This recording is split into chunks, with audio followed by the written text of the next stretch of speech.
Hey guys, this is Locke.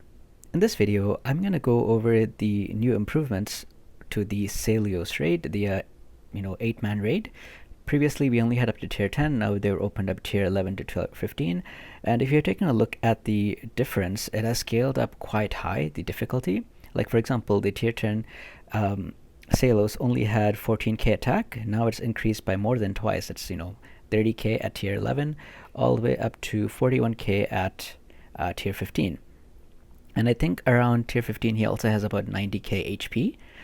So it's quite a challenge to defeat him. Now I was able to beat him with exactly this team that I'm using now, with exactly this gear. So I want to go over the setup and all the units that I've used, and give some notes where I can, so that hopefully it helps you to set up your own teams as well. So first of all, I used Rudy. Now instead of Rudy, I could have also used Cade. I used Cade, I think, for tier 11 and tier 12 because he has, this move, the Rush of Conviction. I decided that I liked Rudy better because he has a defense skill for everyone. And he also has shield, and I was able to take advantage of shield better with Shay's ultimate. However, you can also use Cade. With Cade, you have to make sure that he always has this skill, the Rush of Conviction, like 100% uptime.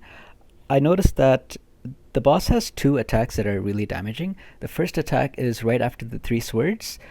He comes in and he dispels all buffs and he attacks. So you really have to make sure that you get the damage, the dealt damage decrease debuff at that second. If you don't, you might get one shot.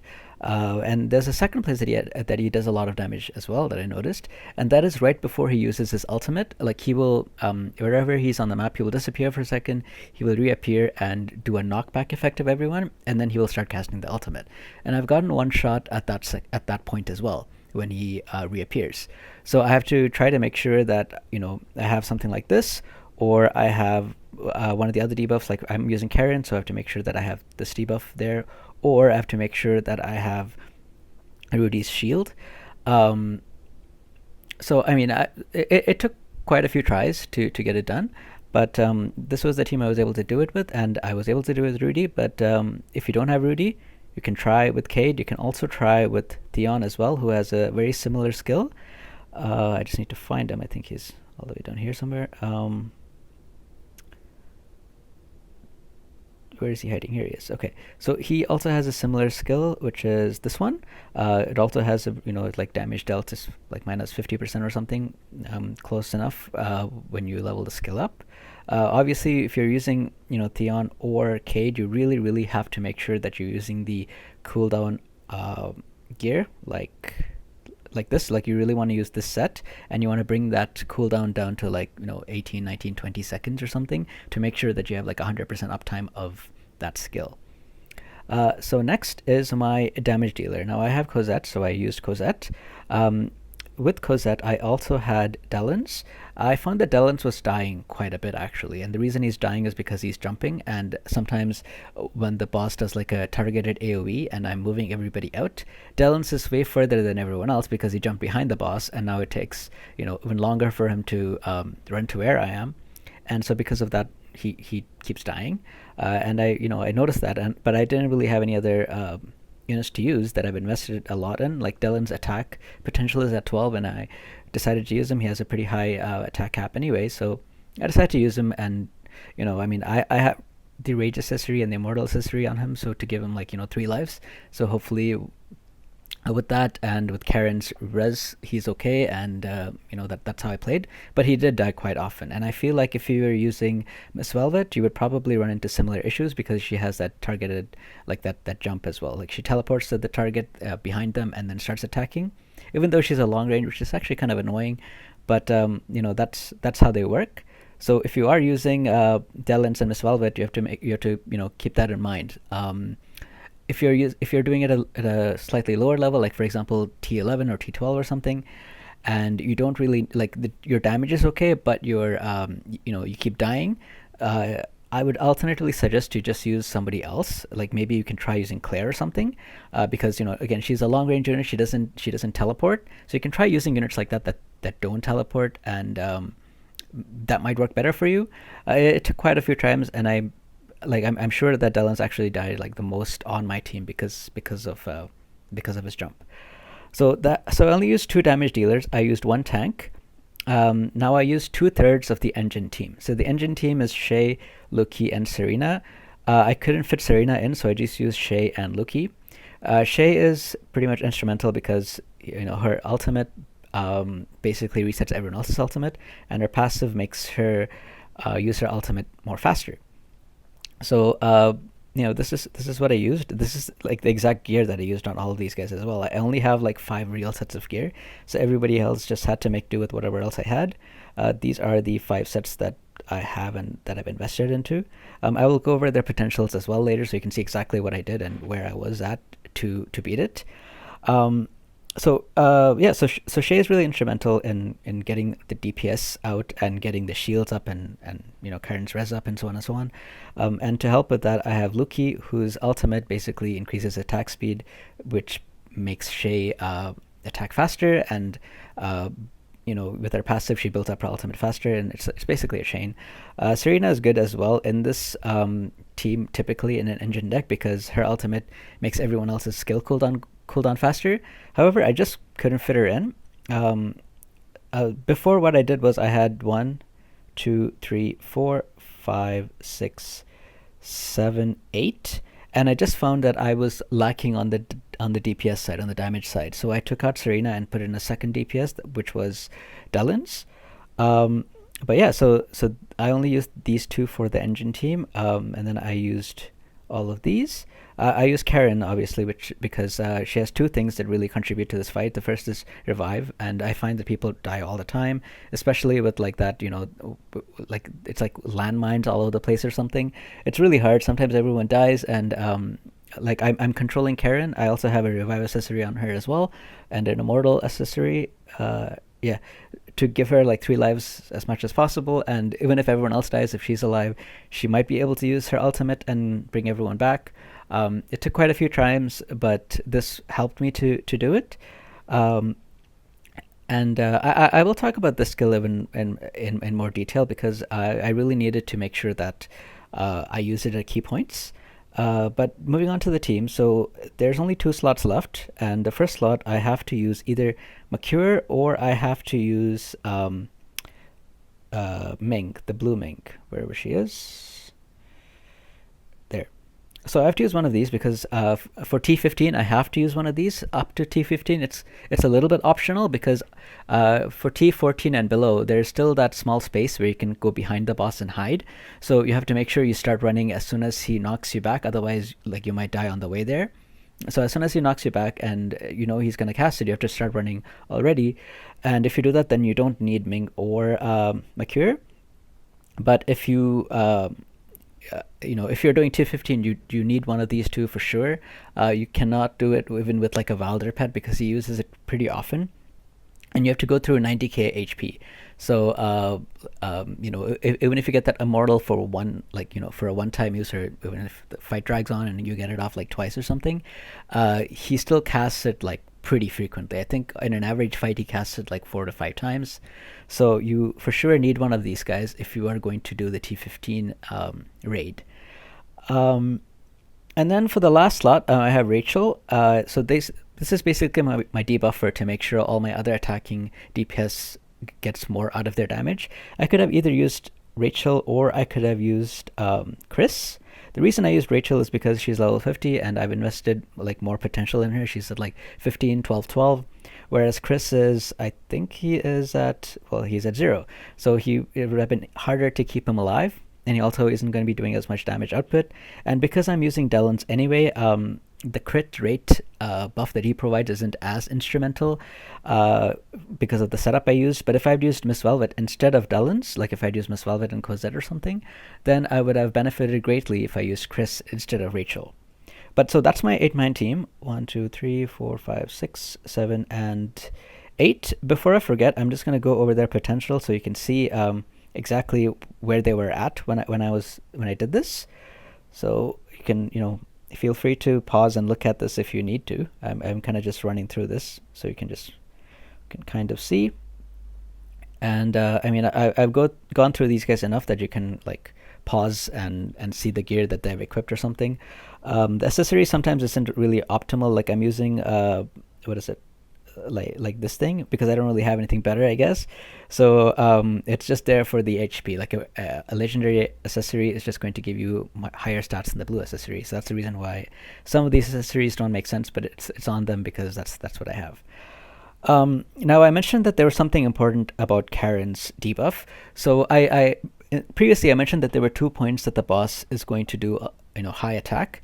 So how I set this up is I had to first of all set up my team, and it doesn't matter what it says here. Like forget whatever it says here. You have to pay attention to this. So the top 4 is going to be what appears on the screen when you log in, not log in, when you start the battle, and then at the top right corner you can click on 2 to see the second page.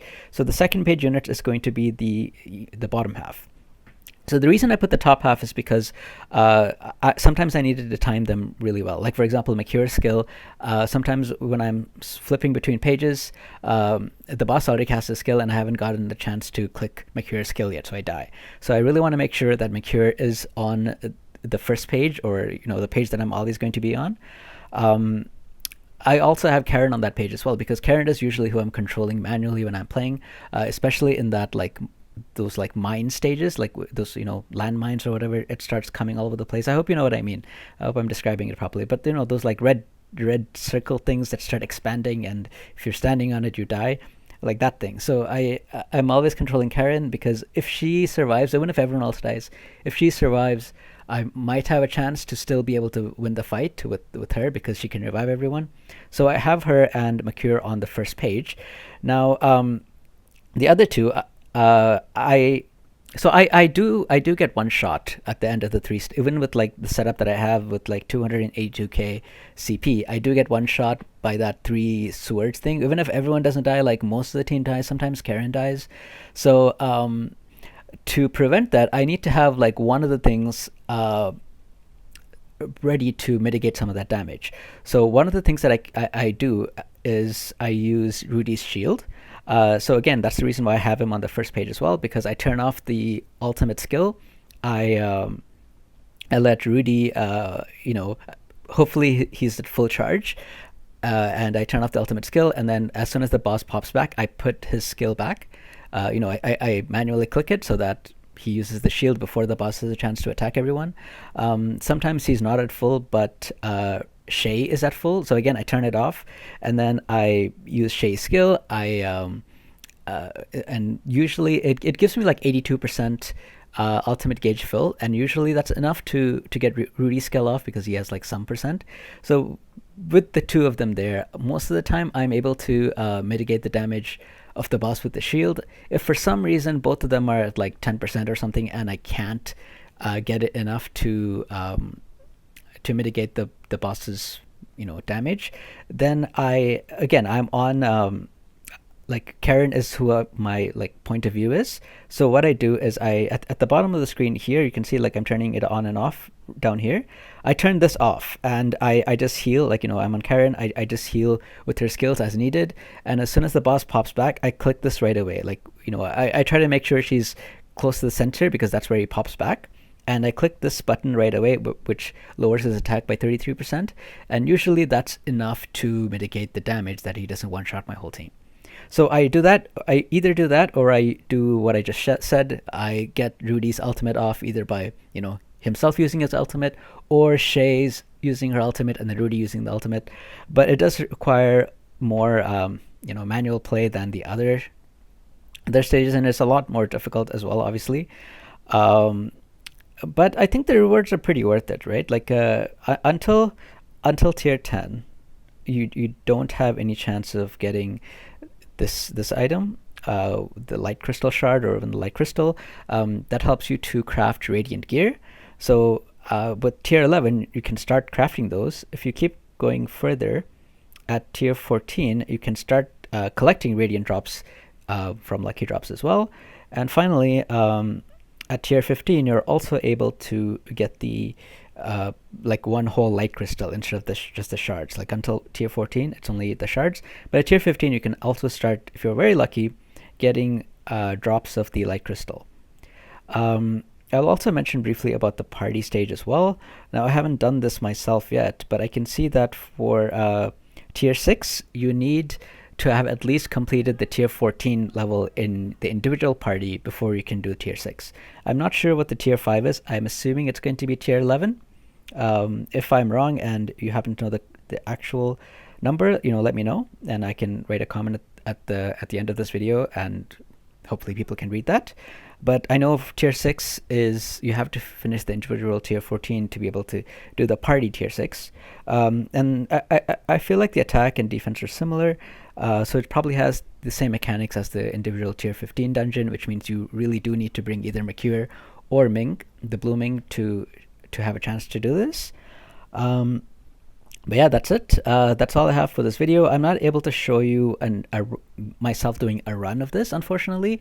So I have one phone, like the phone that I'm on right now, where I record videos and play, but the screen isn't that big. So I had a lot of trouble actually navigating people with this like tiny joystick. Like it's okay for normal play, but for that stage with all that AoE and I don't know, like I just kept messing up. I guess my thumbs are too big or something, and because I just had to control it so much, it just kept like messing up over and over. So I gave up trying to record it. I thought I would just make a video after I do it and say how I did it instead. So I used it. I have another phone that's a little bit bigger but like older, and I can't really get my recording to work on it for some reason. So I use that phone to play instead and beat the levels, and then I'm back on this phone to record and tell you guys how I did it. Hopefully this helps you guys to at least see what this level is about, what are strategies you have to employ, like what are the units that you need to work on. I'm like 99% sure that you'll probably want Shay there. You'll probably want Karen. And then for your DPS, you don't need Cosette, but she's going to help you greatly. But if you don't have Cosette, you probably at least want Miss Velvet. Or you want to be like way higher, right? Like the recommended CP is 380k. I'm doing it at 282. Maybe if you're at like, I don't know, 320, 340 or something, maybe then you can get away with using other DPS instead of Cosette or Miss Velvet. But Miss Velvet, again, I mentioned, you have to be more careful because she does run around a lot. Like she teleports behind the boss, so that's something you have to kind of be wary of. If you're not planning to get Mercure, you have to invest in Ming for the tier 15. But if you are only at tier 11 now and you are barely able to do it, it's probably going to be quite a while until you get to tier 15, so you don't have to invest in it right now. But then again, like this game is kind of like a marathon, right? So if you are interested and you think you might get there within like even like a month or something, right, you can already start buying the soul stones for Ming from here, so that by the time you get to tier 15, Ming will be ready. She'll be at like level 50 and able to survive the hits much better. My Mikira is only 36 and he was able to survive, but I had to give Ruti shield, and I often had Karen's attack debuff on the boss as well, most times. So that's my video on on this tier 15 raid. I hope you guys enjoyed this video. I will do just a couple of these clears to see if I get lucky and get something interesting. Actually, I'm only going to do 3 because I probably let me just go ahead and do this right now. So once I've cleared this, right, I don't need for most of these guys, I've already farmed the proficiency, so I just use this also to farm proficiency for my other units. So the units that I have not maxed yet is what I'm going to replace here to farm their proficiency as I'm doing these like auto runs. So let me see. And I'm going to obviously start with the legendary units because they give more stats when their proficiency is leveled up. But if they're maxed, then I will go into like blue units. So I think that's it. I think I have proficiency on everyone else on this team. So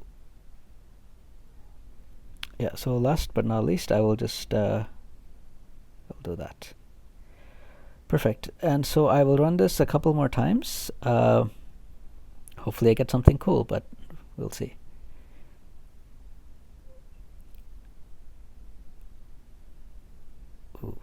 Okay, so I got a weapon. I was hoping for something better, but That's what I have. So let's see what else is there. Okay, so this is nice. Light crystal shard.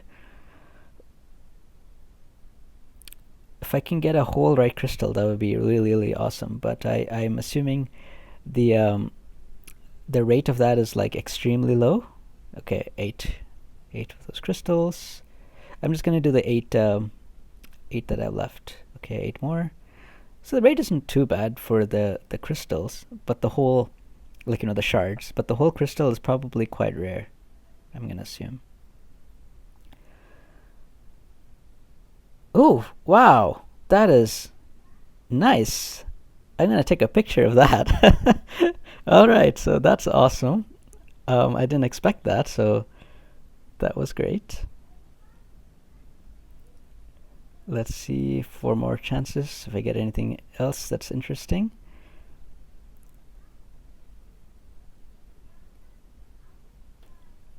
Okay.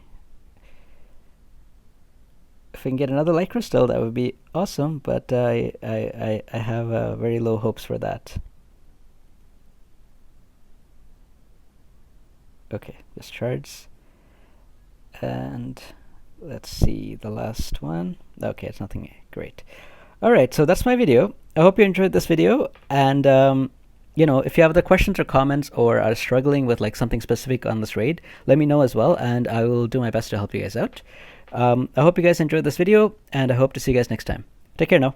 Bye.